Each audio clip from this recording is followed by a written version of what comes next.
Merci, mon amour.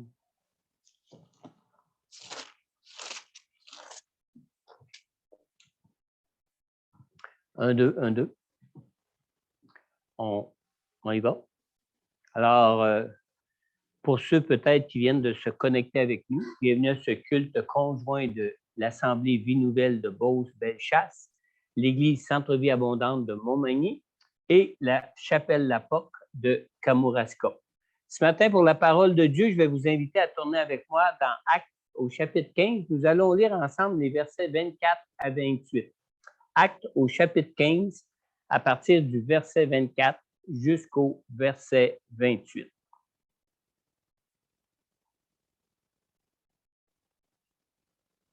Alors, nous lisons ici, à partir du verset 24.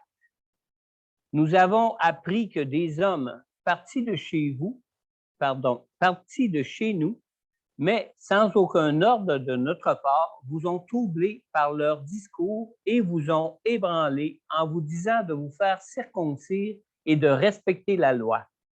C'est pourquoi nous avons décidé d'un commun accord de choisir des délégués et de vous les envoyer avec nos bien-aimés Barnabas et Paul. Ces hommes qui ont livré leur vie pour le nom de notre Seigneur Jésus-Christ. Nous avons donc envoyé Jude et Silas, qui vous annonceront de vive voix les mêmes choses. En effet, il a paru bon au Saint-Esprit et à nous de ne pas vous imposer d'autres charges que ce qui est nécessaire. Vous abstenir des viandes sacrifiées aux idoles, du sang des animaux étouffés et de l'immoralité sexuelle.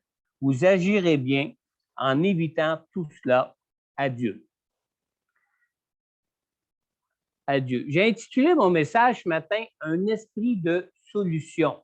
Et juste avant de vous partager ce message, j'aimerais qu'on puisse prendre le temps de prière ensemble, que vous soyez là où ce que vous écoutez ce message de l'Église de Saint-Malachie ou de l'Église de Centre-Vie Abondante ou de la Chapelle La Porte, là où vous vous trouvez, je vous invite vraiment à prier avec moi pour que l'onction de Dieu réside sur nous et que l'onction de Dieu vous transmette vraiment le message que le Seigneur a pour nous ce matin. Prions ensemble. Père éternel, Père, merci. Merci de ton Saint-Esprit, Seigneur. Père éternel, merci. Merci de t'être révélé à chacun de nous qui sommes à ton écoute ce matin. Et peut-être aussi à ceux qui sont à ton écoute ce matin, Seigneur Dieu, qui ne te connaissent pas encore. Père, tu es le Dieu Tout-Puissant qui, dans sa grâce, nous a donné ton Fils Jésus, afin que nous puissions connaître ensemble ta présence au milieu de nous, Seigneur. Seigneur, nous reconnaissons que nous pouvons avoir avec toi, par ton Saint-Esprit, cette communion d'esprit, cette révélation de ton esprit que tu veux nous donner ce matin, Seigneur Dieu.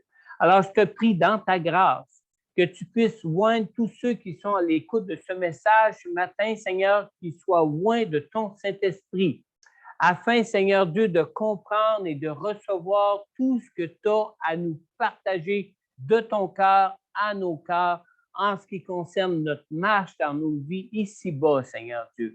En ce qui concerne ton plan de vie pour chacun de nous dans ce monde de ténèbres, Seigneur. En ce qui concerne, Seigneur Dieu Tout-Puissant, les solutions que toi, tu as prévues de toute éternité et que tu as, Seigneur Dieu, dans ton plan de toute éternité pour les situations que nous pouvons rencontrer et que nous pouvons vivre ici-bas dans nos vies maintenant, Seigneur. Père, que ton bon esprit nous conduise, Seigneur Dieu. Que ton bon esprit nous donne, Seigneur Dieu, de marcher en communion avec toi, de marcher en communion les uns les autres ensemble, Seigneur Dieu, et qu'on puisse ainsi avancer ensemble comme étant un, comme toi-même, Seigneur Jésus, tu l'as prié pour tous et pour chacun de nous qui sommes membres, qui font partie, qui faisons partie du corps qui est ton Église, Seigneur. Je te le demande, Père, dans le nom puissant de Jésus. Amen. Amen. Avant d'aller plus loin, j'aimerais dire merci à Sylvie pour avoir conduit ce temps de louange ce matin. Et comme je vous ai dit tantôt, j'ai intitulé mon message « Un esprit de solution ». Parce qu'on vient de lire dans Acte 15 au verset 28, en effet, il a paru bon au Saint-Esprit et à nous de ne pas vous imposer d'autres charges que ce qui est nécessaire. Alors, on voit ici que la solution à tout problème se trouve dans notre relation personnelle avec Dieu par la personne du Saint-Esprit de Dieu en nous. Alors, ce ne sont pas les sujets de discussion ni les sujets de controverse qui manquent dans ce monde de ténèbres dans lequel nous vivons présentement. Absolument pas, hein? Mais on sait que Jésus nous a dit dans Jean au chapitre 16 au verset 33, Jésus nous dit, « Vous aurez à souffrir dans le monde, mais prenez courage. Moi, j'ai vaincu le monde. » Alors, face à toutes les controverses et face à toutes les discussions que nous pouvons avoir, le Saint-Esprit de Dieu nous a été donné pour nous conduire dans la volonté parfaite de Dieu pour nos vies, comme pour la vie de l'Église.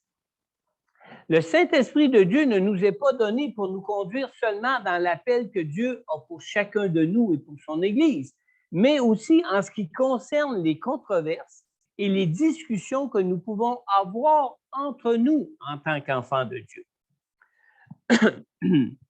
Dans Acte 15, verset 28, je vous rappelle, on a lu tantôt, « Il a paru bon au Saint-Esprit et à nous. » Alors, quand nous lisons « Il a paru bon au Saint-Esprit et à nous », ce verset nous montre toute l'importance d'avoir et de vivre dans une relation personnelle et vivante avec le Saint-Esprit de Dieu pour être éclairé dans tous nos conflits, dans chacun des conflits qu'on peut rencontrer ici-bas. Le contexte de ce verset, c'est un contexte de division. Les croyants étaient divisés entre eux, à savoir si l'Église devait ou non imposer les mêmes pratiques de foi aux croyants d'origine païenne que celles que les croyants d'origine juive suivaient, de façon naturelle en tant que peuple de Dieu au milieu de ce monde de ténèbres.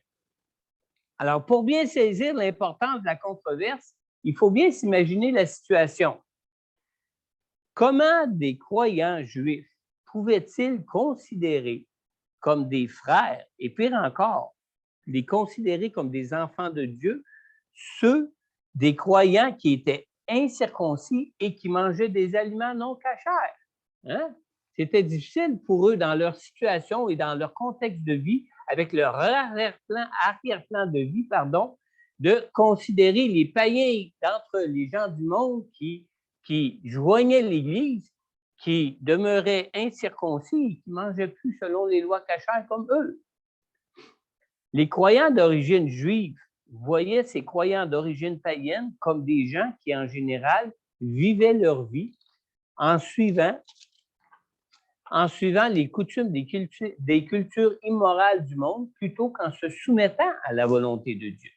Alors, pouvez-vous imaginer comment les responsables de l'Église pouvaient se trouver dans un dilemme impossible à régler sans avoir une relation vivante avec la personne du Saint-Esprit? Vous savez, toute la volonté de Dieu n'est pas toujours spécifiquement donnée dans la parole de Dieu. Nous avons tous besoin d'une relation personnelle, d'une relation vivante avec le Saint-Esprit de Dieu pour être conduits et dirigés par Dieu, autant dans nos vies personnelles que dans la vie de l'Église, pour ce qui concerne la vie de l'Église. Dans Jean au chapitre 16, au verset 12, Jésus a dit lors de son dernier repas, « J'ai encore beaucoup de choses à vous dire, mais vous ne pouvez pas les supporter maintenant. » Et il nous dit au verset suivant, au verset 13, Jésus a bien dit, « Quand le défenseur sera venu, l'Esprit de la vérité, il vous conduira dans toute la vérité, car il ne parlera pas de lui-même, mais il dira tout ce qu'il aura entendu et vous annoncera les choses à venir. » Alors, quelqu'un a déjà dit que si nous savions tout ce que Dieu nous réserve dans notre vie, dans ce monde ici-bas, au moment où nous sommes nés de nouveau, que nous abandonnerions la foi à l'instant. Hein? Parce qu'il y a bien des choses qu'on dirait, « Oh non, non, ça c'est pas pour moi, ouf, je me retire. » n'est-ce pas? Et je crois que si les Saintes Écritures de l'Ancien Testament avaient clairement et spécifiquement révélé aux Juifs que les nations païennes allaient un jour être sauvées par la pure grâce de Dieu, que le peuple d'Israël choisi par Dieu aurait dit à Dieu, ben, choisis-toi une autre nation que nous. Nous ne voulons en rien avoir à faire avec eux, n'est-ce pas? Une relation vivante avec le Saint-Esprit de Dieu est donc essentielle pour saisir les solutions que Dieu a prévues de toute éternité dans tout ce qui peut nous sembler être incompatible avec notre compréhension de sa volonté pour nous dans nos vies présentes. Marcher en relation avec le Saint-Esprit dans ce monde pour répondre à l'appel que Dieu a pour nous, ça exige du courage. Dans Jean 16, 33, qu'on a lu tantôt, Jésus nous dit « Je vous ai dit cela afin que vous ayez la paix en moi. » Et il a dit « Vous aurez à souffrir dans le monde, mais prenez courage. Moi, j'ai vaincu le monde. » Alors, Jésus a dû marcher avec courage pour vaincre le monde, comme nous avons aussi besoin d'avoir du courage parce que nous sommes face à ce même monde pour nous aujourd'hui. Et Jésus a eu à avoir du courage parce qu'il se laissait conduire par le Saint-Esprit de Dieu pour sa vie. Jésus, vous savez, a souvent soulevé la controverse au milieu de son propre peuple et même au milieu de sa propre famille. En ce qui concerne sa propre famille, on lit dans Marc au chapitre 3 et au verset 21, « Lorsqu'ils apprirent les membres de la famille de Jésus, lorsqu'ils l'apprirent, les membres de la famille de Jésus vinrent s'emparer de lui car ils disaient, il a perdu la raison. » Et en ce qui concerne même son propre peuple, on lit dans Jean au chapitre 10 au verset 19, « Ces paroles provoquèrent de nouveau une division parmi les Juifs. » Alors, les choses que Dieu accomplit pour le salut de ce monde ne peuvent faire autrement que de créer des controverses et des malaises. C'est normal. Dieu est inimitié avec ce monde. Ce monde est inimitié avec Dieu. Alors, quand on marche avec Dieu dans ce monde par la personne du Saint-Esprit, veut pas, on va soulever des controverses, veut pas, on va créer des malaises autour de nous.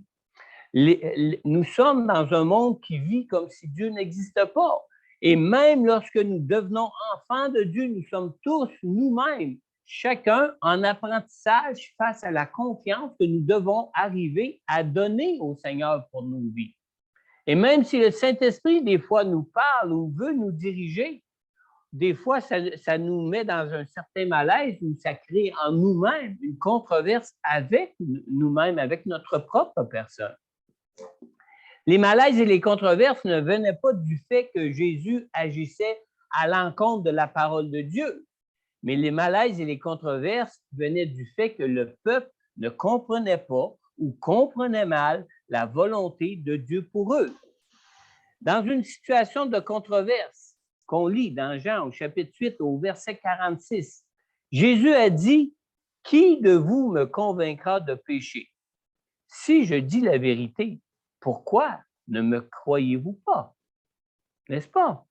Alors, le Saint-Esprit n'a aucune limite pour révéler à tout homme ou à toute femme une direction spécifique de Dieu pour leur vie. Alors, d'où vient cette limite que nous avons?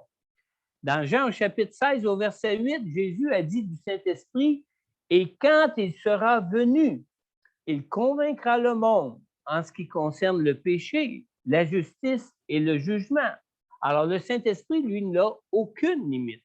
Et le problème que l'on rencontre pour être à l'écoute du Saint-Esprit, qui en passant est l'esprit de vérité, l'esprit de Jésus lui-même, le problème que l'on rencontre demeure toujours le même. C'est une question de foi. Comme Jésus a dit, « Qui me convaincra de péché?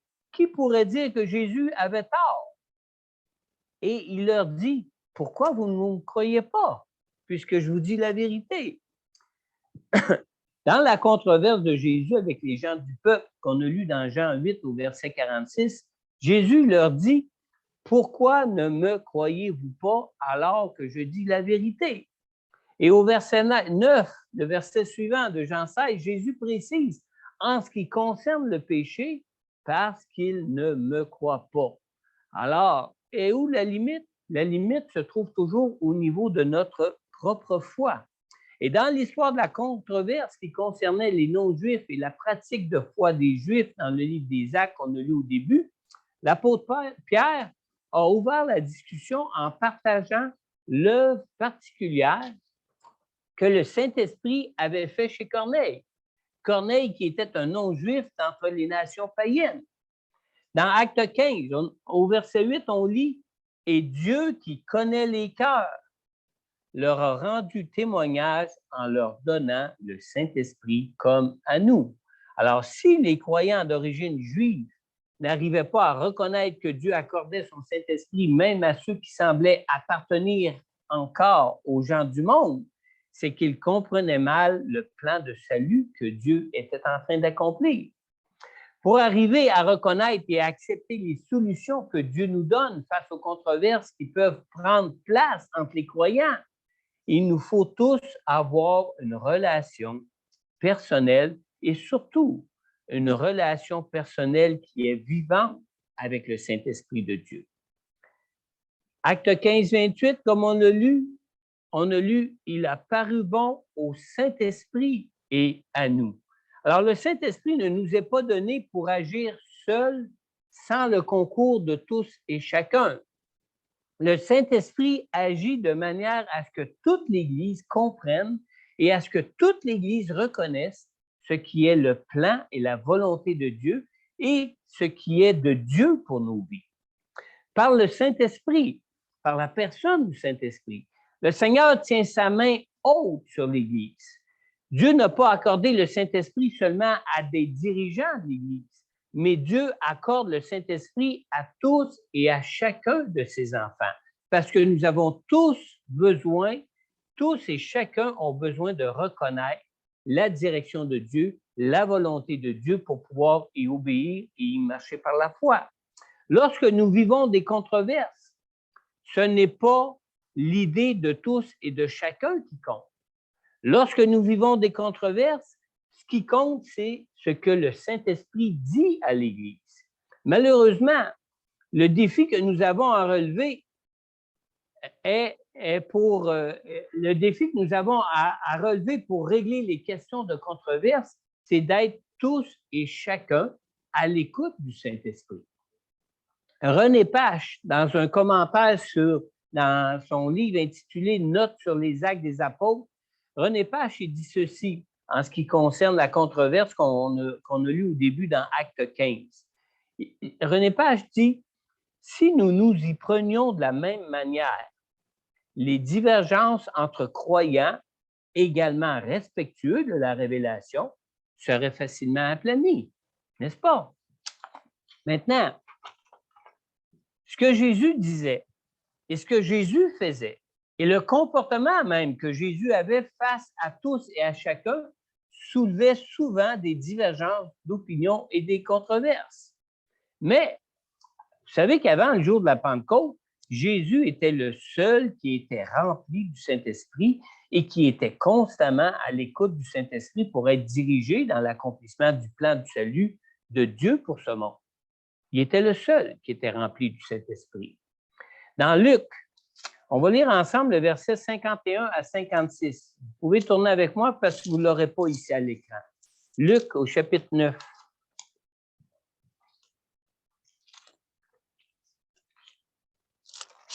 À partir du verset 51. On lit ici, dans Luc chapitre 9, verset 51.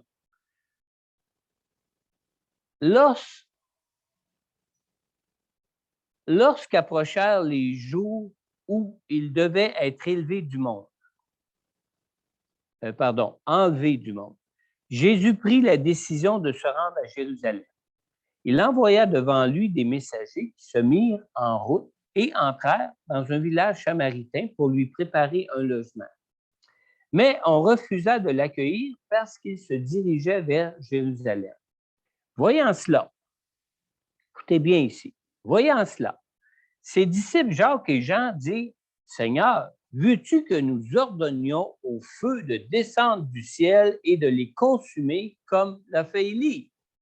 Jésus se tourna vers eux et leur adressa des reproches en disant, vous ne savez pas de quel esprit vous êtes animés.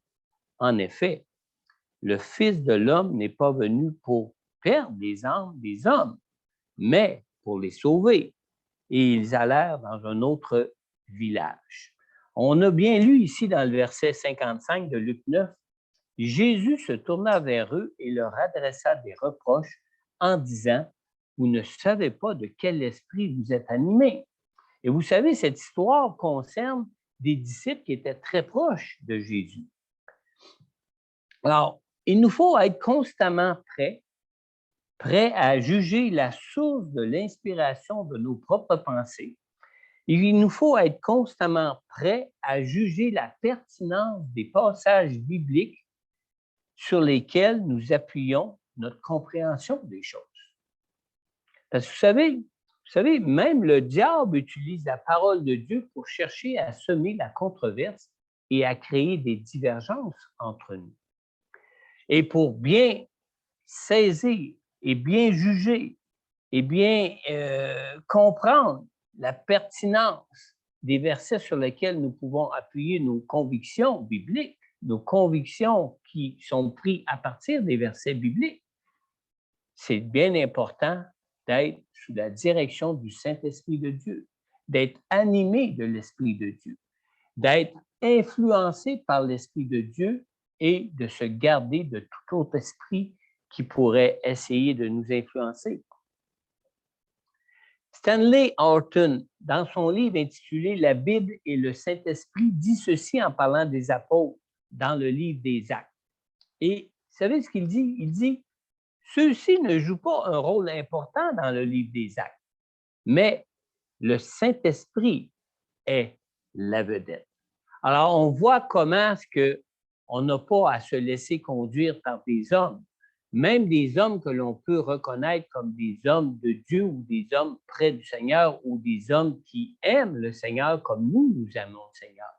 Mais que la première personne qui est importante en ce qui concerne les convictions dans lesquelles nous marchons dans cette vie, c'est la personne du Saint-Esprit. Parce que la personne du Saint-Esprit a été justement donnée pour nous révéler toutes choses et nous conduire dans tout le plan spécifique que Dieu veut et que Dieu a pour chacun de nous.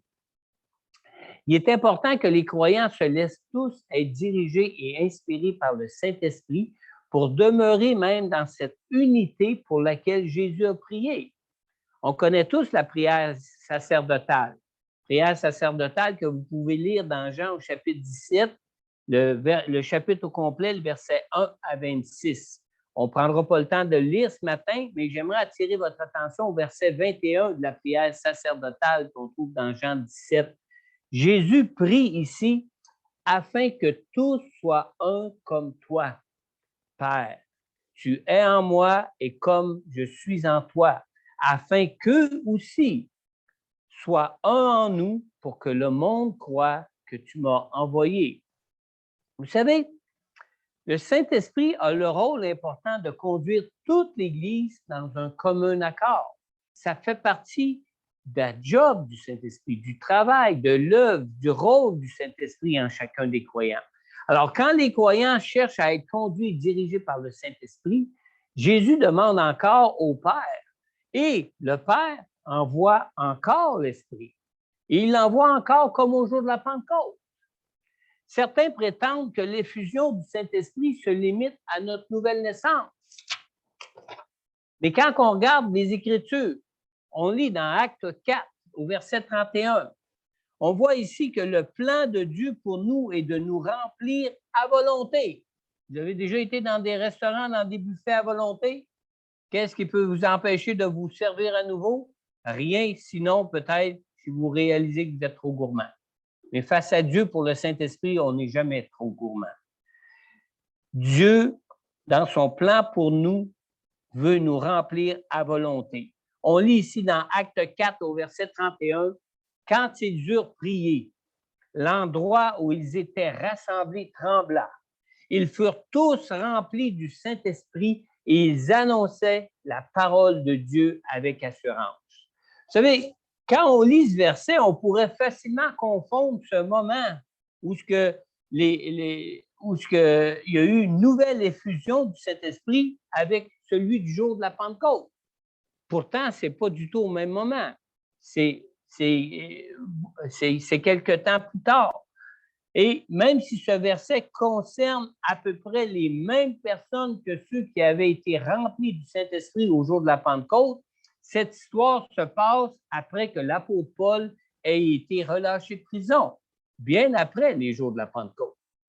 Certains, vous savez, craignent voir les prophéties des derniers jours prendre place tout d'un coup, à leur insu, comme s'ils ne pouvaient pas s'en attendre, dire « Ah, mais t'as coup que... t'as coup. » C'est vrai, hein? Plusieurs d'entre nous craignent que les derniers jours prennent place tout d'un coup à notre insu. Mais les prophéties de la fin des temps ont déjà commencé à se réaliser, savez-vous depuis quand? Depuis l'effusion du Saint-Esprit au jour de la Pentecôte. Ce n'est pas nouveau ce que nous vivons aujourd'hui. Ce n'est pas quelque chose qui nous fait dire que maintenant, c'est vraiment le moment, on est vraiment à la fin des temps, puis si on ne s'en défend pas, on va se trouver pris à notre insu. Non, absolument pas. Les prophéties de la fin des temps ont déjà commencé à se réaliser depuis l'effusion du Saint-Esprit au jour de la Pentecôte. Dans Acte 2, on lit au verset 16 et 17, dans la première partie du verset 17, l'apôtre Pierre a dit « Mais maintenant se réalise ce qu'a dit le prophète Joël. » Et qu'est-ce qu'avait dit le prophète Joël? « Dans les derniers jours, dit Dieu, je déverserai de mon esprit sur tout être humain. » Quand est-ce que Dieu a déversé son esprit sur tout être humain? Au jour de la Pentecôte. Tout le temps de l'Église, depuis le jour de la Pentecôte jusqu'au jour où elle sera enlevée au ciel par le Seigneur, nous nous trouvons déjà, depuis ce temps-là, dans la fin des temps. Vous savez, quand César faisait brûler vite des chrétiens sur des bûchers, on croyait alors que c'était là, rendu la fin des temps.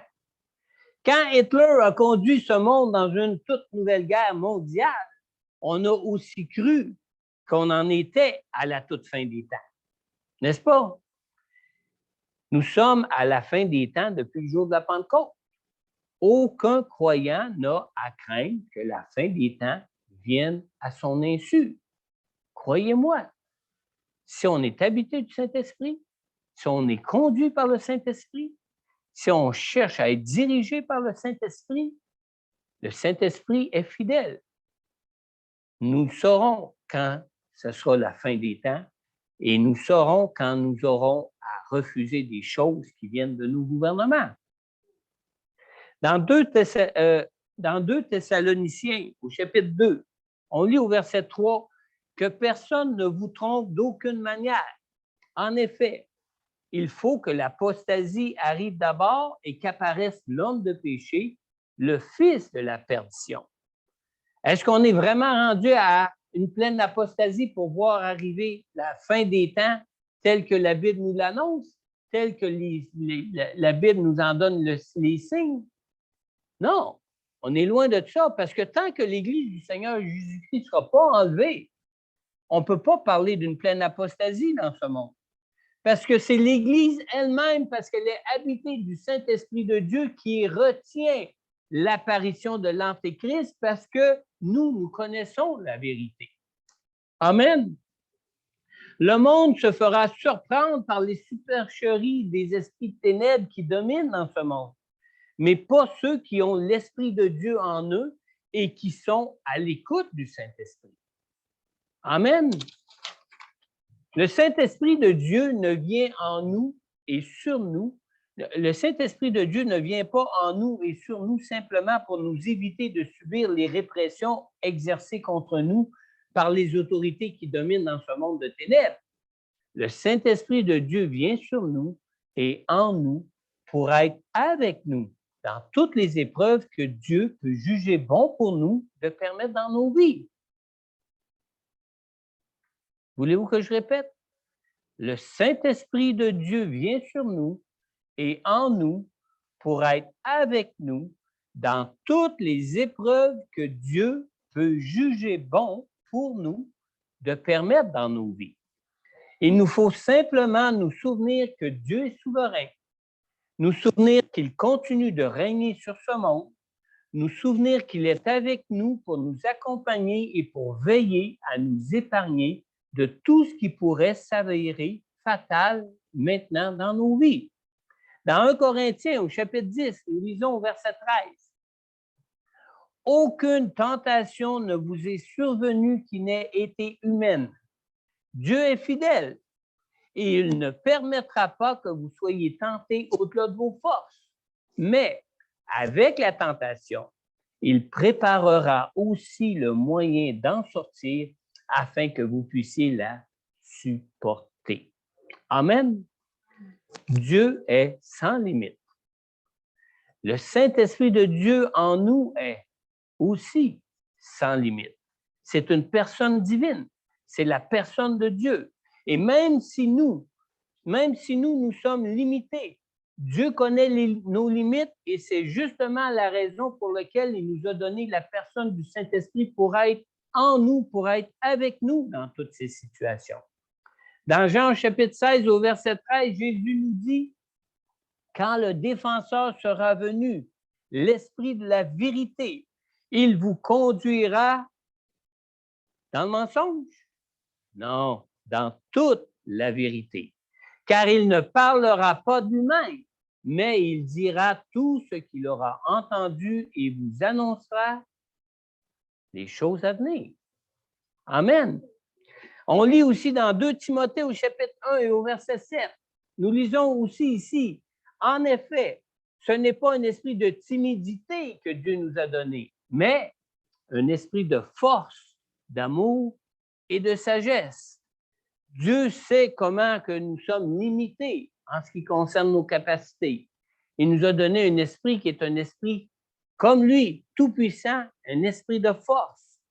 Dieu sait comment nous sommes limités dans notre propre sagesse ou dans notre sagesse qui vient de la sagesse de ce monde.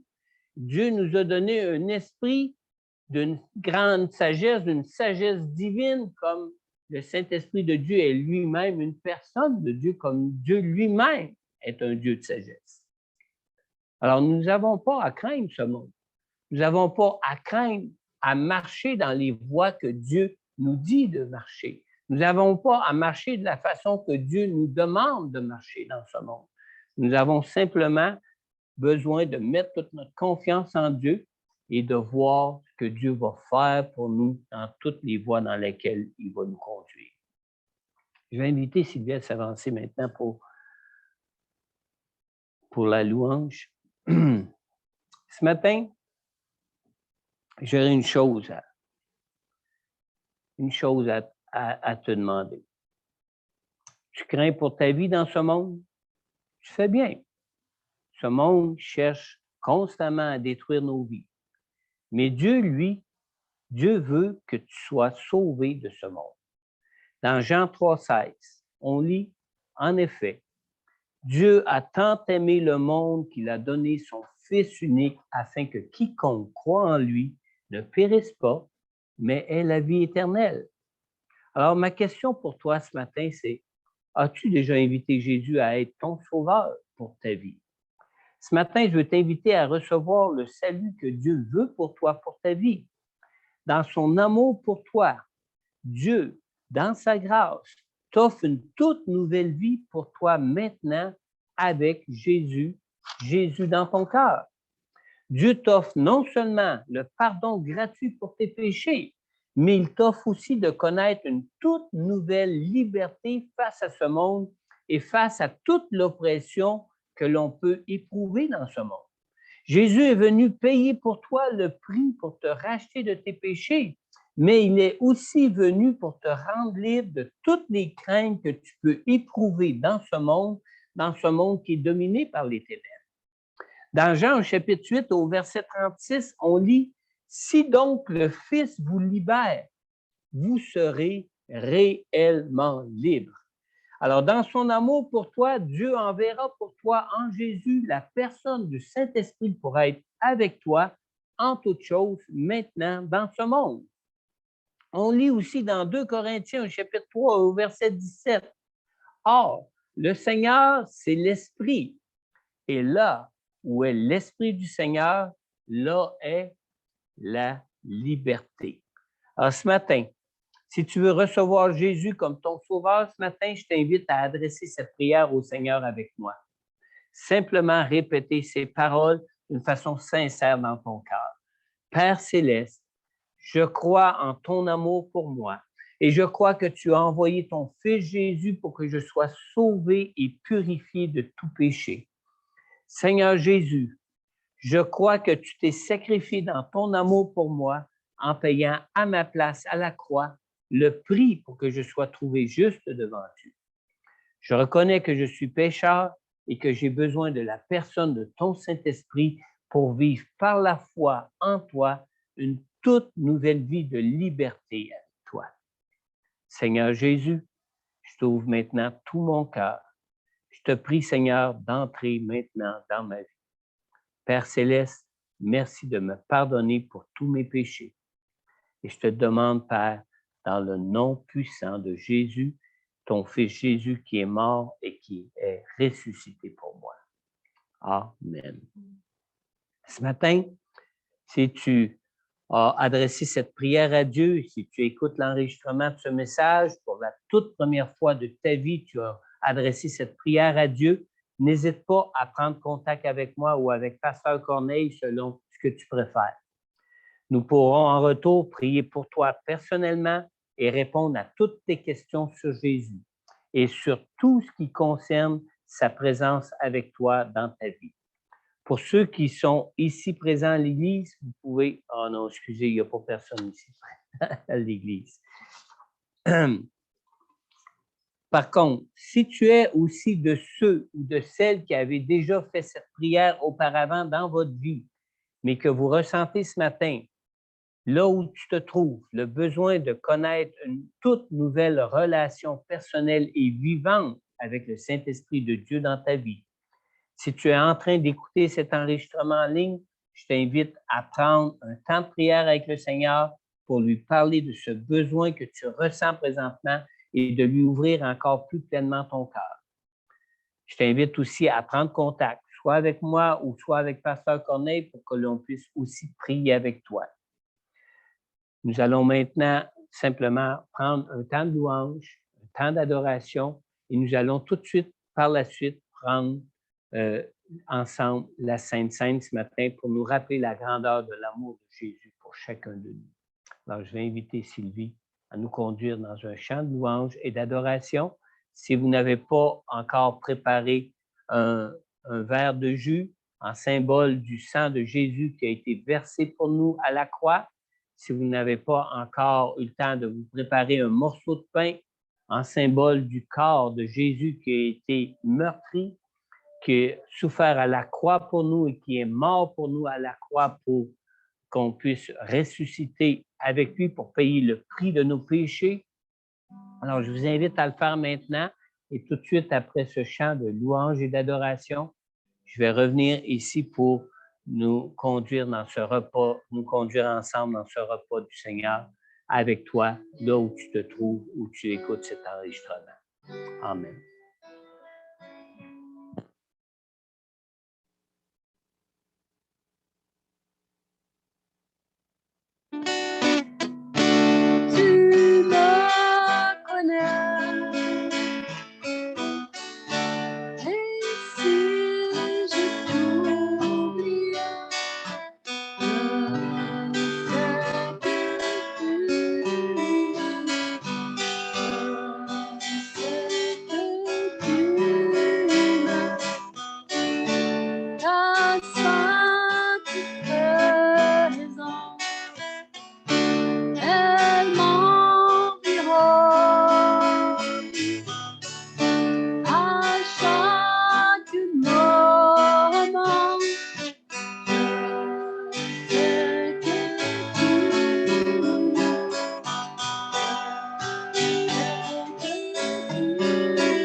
Amen.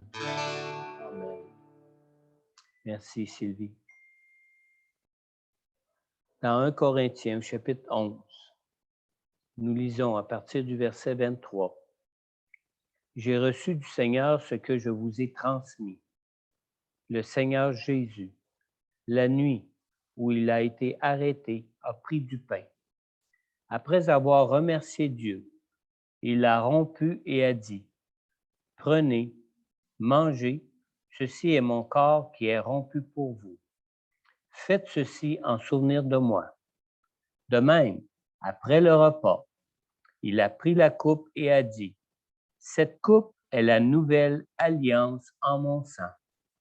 Faites ceci en souvenir de moi toutes les fois que vous en boirez. En effet, toutes les fois que vous mangez ce pain et que vous buvez cette coupe, vous annoncez la mort du Seigneur jusqu'à ce qu'il vienne. C'est pourquoi celui qui mange ce pain ou boit la coupe du Seigneur indignement sera coupable envers le corps et le sang du Seigneur. Que chacun donc s'examine lui-même et qu'ainsi il mange du pain et boive de la coupe. Car celui qui mange et boit indignement, sans discerner le corps du Seigneur, mange et boit un jugement contre lui-même. C'est pour cela qu'il y a parmi vous beaucoup d'infirmes et de malades et que plusieurs sont morts. Si nous nous examinions nous-mêmes, nous ne serions pas jugés. Mais quand nous sommes jugés, c'est le Seigneur qui nous corrige, afin que nous ne soyons pas condamnés avec le monde. Ainsi, mes frères et sœurs, lorsque vous vous réunissez pour le repas, attendez-vous les uns les autres.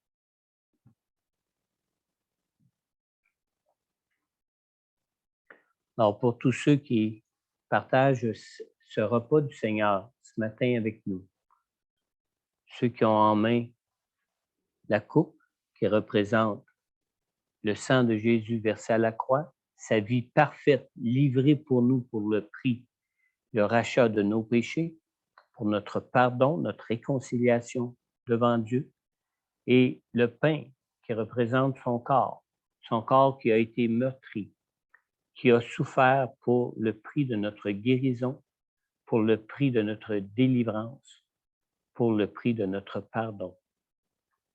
Nous allons prendre ensemble maintenant et le pain et la coupe.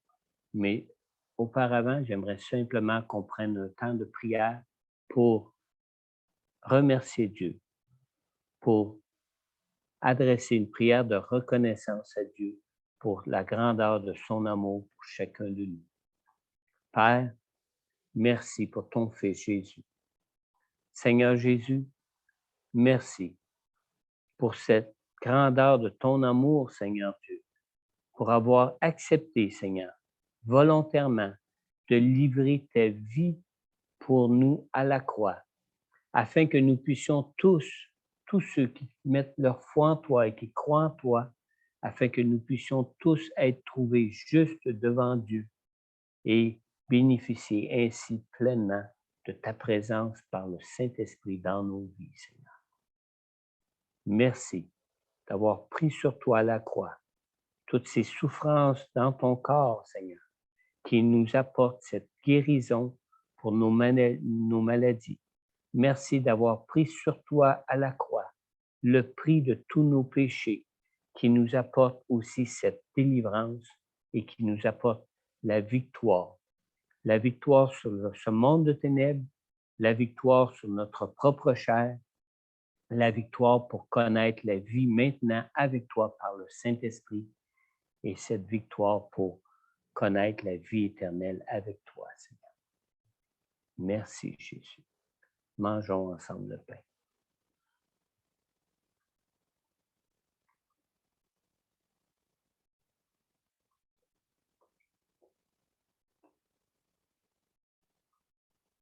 Et buvons ensemble la coupe.